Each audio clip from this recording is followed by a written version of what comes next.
Welcome to Comics Bazaar, the channel of comics commentary and arcana. This video features the Uncanny X-Men number 312, cover dated May 1994. So this is a cover featuring Storm and Yukio. Storm, Yukio at the mercy of Phalanx. And of course, the cover is by Joe Madureira, who is the guest artist for this issue and the next. The inker here is Dan Green. And this is a momentous issue in the history of the X-Men books because, of course, in about a year's time, Joe Madureira would go on to be one of the most influential artists in X-Men history when he pivots to his more manga-inspired style. But at this point, he's got a very interesting style in its own. He's growing away from a very much Art Adams inspired style, and developing some of his own little stylistic devices and features.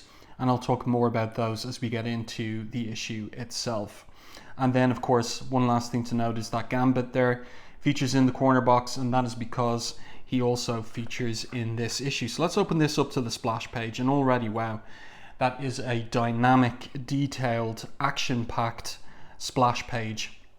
So at the end of the previous issue, there was a cliffhanger whereby Storm was meeting Yukio in Manhattan, and they were surrounded by the Phalanx, these new opponents of mutants that have appeared since issue 305 of the title. So the creative team here are Scott Lobdell, writer, Joe Madureira, penciler, Dan Green and Harry Candelario, inkers. And I'll point out when Harry Candelario comes on board, he covers the last pages of the issue. Chris Eliopoulos, letterer, Steve Buccellato, colorist, and there's a little oddity here where Kevin Summers is credited as editor, but the editorial notes in the issue are signed by Bob Harris, so I'm not sure what's going on there. So, some things to note here are aspects of Madureira's style where the characters have incredibly long, slender limbs, very articulate fingers and hands, and also quite dynamic poses as well, and like lots of detail, including detail of the laces on Yukio's boots there, the treads of tires we'll see, all the detail of the shattering glass. And when I turn the page now, you're going to see all the detail he puts into the background and does it throughout the issue. So they were meeting in a nightclub that was formerly a church. And look at the work he goes to in terms of drawing these sculptures of saints outside the front of the church, drawing in an indication of stained glass in the windows. Really nice work and detail by Madureira. So you can tell that, he knew that this was his opportunity to go for it. Like no bigger book than Uncanny X-Men. And getting the guest penciling gig, he just puts everything into it. And how old is he when he's doing this? He's 19 years old. 19. Just tremendous work by a 19-year-old. But he's already a couple of years into his career at Marvel, having started as a teenager. So what goes on here is there's a lot of banter between Storm and Yukio as they bounce out of the top story of the nightclub, and then we've got the Phalanx creature coming after them. And the Phalanx creature now, this techno-organic creature, is a little bit different from what we saw in issue 307 when we had Cameron Hodge turn up again, and the color of his version of the Phalanx creature was a little bit different. Now they're taking on this more consistent kind of golden color, and they look a bit like versions of Warlock from New Mutants, and that's going to be the more consistent look of the Phalanx going forward. So Storm here says, it appears I owe you apology to Yukio, but what did it mean by your affiliating with mutants in general? Dunno, it must be referring to the Underground. You were part of Professor Xavier's Underground? Don't be so surprised, Storm. I assure you, beneath this casual air of self-centered indifference is self-centered indifference with a smidge of social consciousness.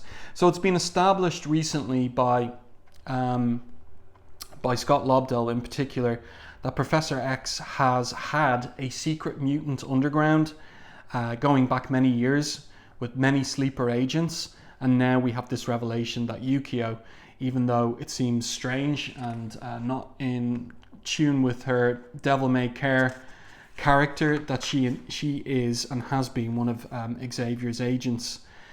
So lots of great dynamic bouncing around in these panels. Just look at the indication of the blasting effect of the Phalanx here and this top-down angle. This is something that Madureira does very well. Varies the camera angle, the so to speak camera angle for the reader, and it keeps the storytelling really interesting. And again, we get to see what I was talking about earlier, just that elegant anatomy and the long slender limbs of the characters, in particular the long legs. Again, that is Art Adams influenced, but Madureira is putting his very own stamp on it.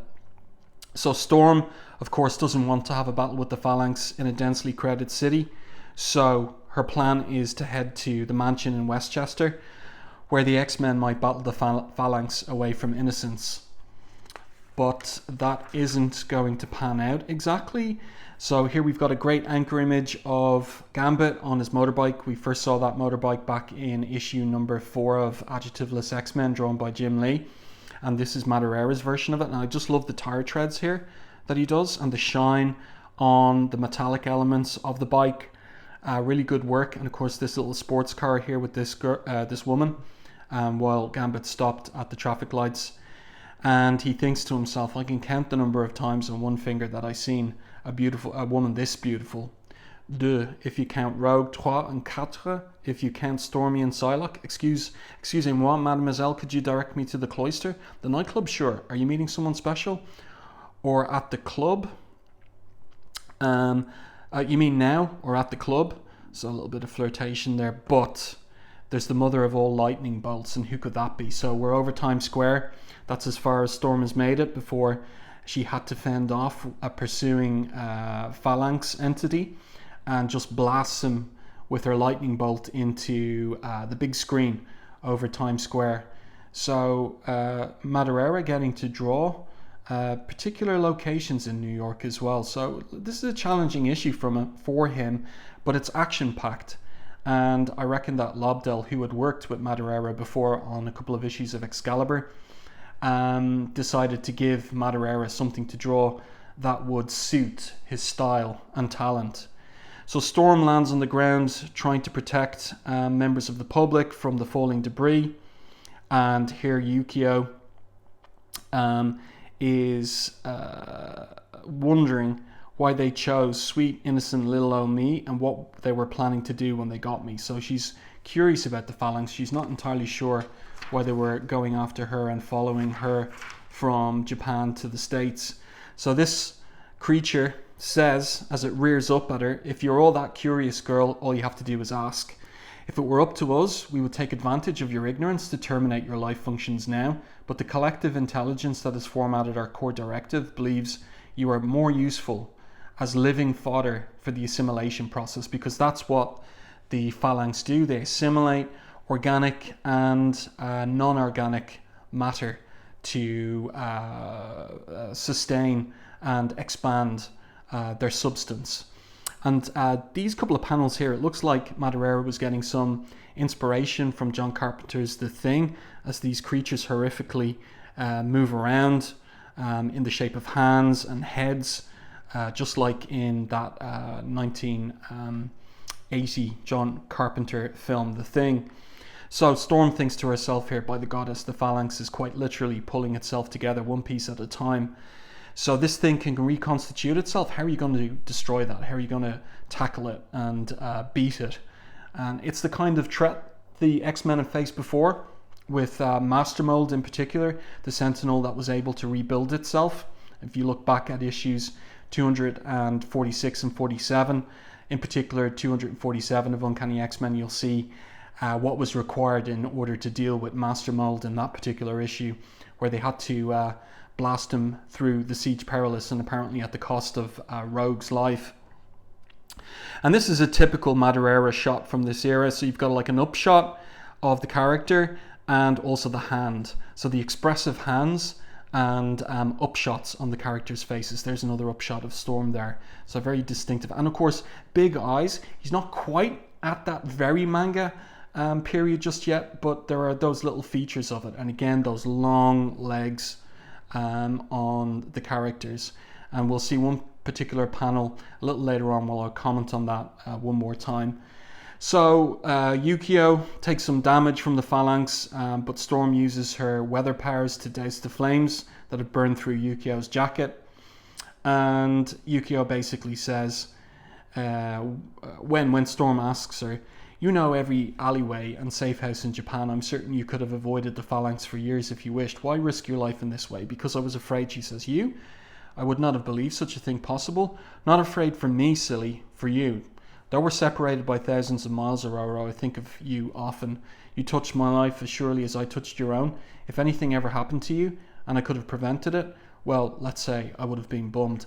And this is coming close to something that was implied by Claremont back in Uncanny X-Men 172 and 73, that there was a more than platonic friendship between Yukio and Storm, that indeed there was something sexual in relation to their relationship.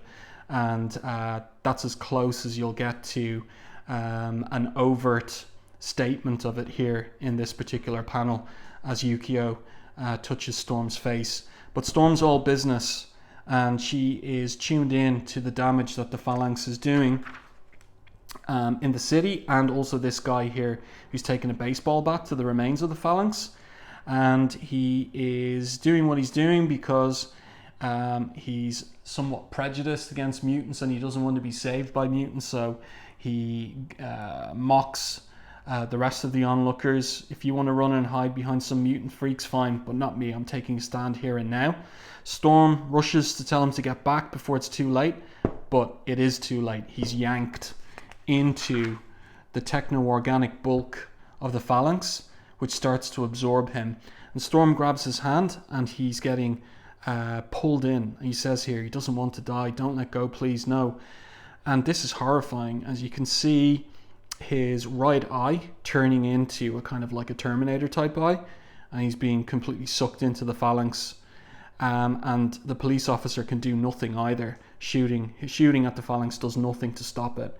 So Storm is absolutely horrified, and she's trying to figure out what she can do to deal with this apparently unstoppable techno-organic being. So she says here, "If lightning bolts have no effect on you as an entity, I will content myself to obliterating the pavement upon which we stand." So they're over at Times Square, and they fall down into the subway beneath. This is a great angle here by Madureira, as we're looking up at the roof of the subway station and the falling masonry down onto the crowd. But Storm, as she descends, tells the civilians to clear the area immediately if they value their lives. One of them asked, "But lady, what about you?" So she's there, and she, as an X-Man, is wondering whether she's going to have to destroy a variant life form. But in this case, however, the point is moot. So the Phalanx grabs her, says it can't be stopped. Storm says in its grip that she's beginning to believe it. But Yukio arrives down into the subway station and does her best to snap off one of the heads. And Storm is about to be absorbed into the Phalanx creature. And her one concern is that the Phalanx will learn all the secrets of the X-Men, and she's not going to allow that. So this is a tough spot for Storm and Yukio. And of course, it's time for Gambit to arrive on his motorbike, leaping over the barriers into the station. And of course, what does he have charged up except for some cards? He says he's only got 4 left, but always he has the ace of spades ready to roll. So he charges them up and throws them at the Phalanx entity. And this is an interesting little piece here, that Yukio recognizes Gambit's face and voice, and she says no, it's him. So they have a past together. And what could it be? Well, we'll learn a little bit about that as we move along to the end of the issue. So then Storm gets an idea that if she drops the temperature in a concentrated area of this creature, she should be able to separate the techno from the organic, the result causing the phalanx to shatter, and indeed it works. So then we've got this great action sequence with Gambit accelerating towards the phalanx. You've got great speed lines there, so there is that bit of manga influence and great use of color here by Buccellato as well, indicating the streaking light from the headlight of the motorbike. And then just basically he leaps off the bike as it launches into the phalanx. And the phalanx recognizes him. Our extension indicated you were within the confrontation parameters, Gambit. Yet we were hoping that if previous history is any indication, you would have abandoned your comrades. So Gambit says, you must be getting me confused with somebody else. Access, Remy LeBeau, wanted by Interpol in connection with, and then it gets interrupted by the bike crashing into it. And then we see the back of the bike being absorbed into the phalanx. And a little detail here by Madureira, Mad 19. Because as I said earlier, he was 19 years old. So he's telling us that with the registration number of the motorbike. Gambit's got his ace of spades left. One last ace in the hole, which he charges up, supercharges it, and sends it straight at the phalanx. And he says, yo, robot man, I got news for you. Aside from swallowing the metal, rubber and leather of his motorbike, you gulp down the gasoline too, flammable gasoline. All it needs is a little spark and an ace up my sleeve. So Gambit has got one up on the phalanx. And look at this for an explosion. So great delineation of the explosion by Madureira. Dynamic. And Storm, of course, flies Yukio and Gambit up away from the fireball. The strain is unbearable, the pain unendurable, but there is a reason this woman is leader of the Uncanny X-Men. So she flies them right up in the air. They're alive, but the cost is Storm falls to the ground from the exertion. And where are they? They are right beside USS Intrepid, the Sea, Air and Space Museum on the Hudson River. And this late at night, the docks are supposed to be quite sedate, and they are, except for the trio. And Yukio pulls a knife on Gambit. She says she's got him. Something you're trying to say to me, Yukio? He asks her. Yes, it's been a while since you and I were on opposing sides of a contract, Remy. Singapore, wasn't it? Milan. So what's your point? He responds. Just that I know who you are and the kind of game you play. You do anything to hurt Aurora, and so help me. But Storm is having enough of that. Gambit has proven himself an X-Man time and again. While one, she says to Yukio, whatever is past, I trust him, heart and soul, with my future. You may have to, Storm. Leopards like the cage in here don't change their spots. So there is always that question hovering around Remy in terms of his past as to whether he can be trusted or not. And of course, there's Bishop's suspicions in the previous issue of Uncanny X-Men reiterated regarding who the X-Trader might be. But great shot here of that sports car arriving, and again those speed lines and the streaking lights on the headlights as well. And then exiting the car, it's the woman from earlier, from the traffic lights. And here we go. This is it. This is really Madureira at this point. So you've got that Art Adams influence very clear here in this anchor image of the woman who says that she's she's from the National Security Council. And basically, you look at this. How tall is she? She is pushing 18 heads high. That is really exaggerated proportions, but it works. It works well, and it looks good. But it is definitely, beyond what the likes of Liefeld even did. Madureira is just pushing those heroic proportions, and that is one of the things that is giving him this very distinctive style. So then something arrives, and of course it's the Phalanx. Let's see here. Now, this is the point that we get Harry Candelario coming on as inker. So we're done with Dan Green inking the issue. And again, when you get a second inker on, it means that there was some deadline crunch that needed the second pair of hands in order to get these pages to the printers on time. So here we go. We've got the Phalanx arriving, merging into this giant robot looking creature that says, in short, there's no escape from the Phalanx, no escape save death.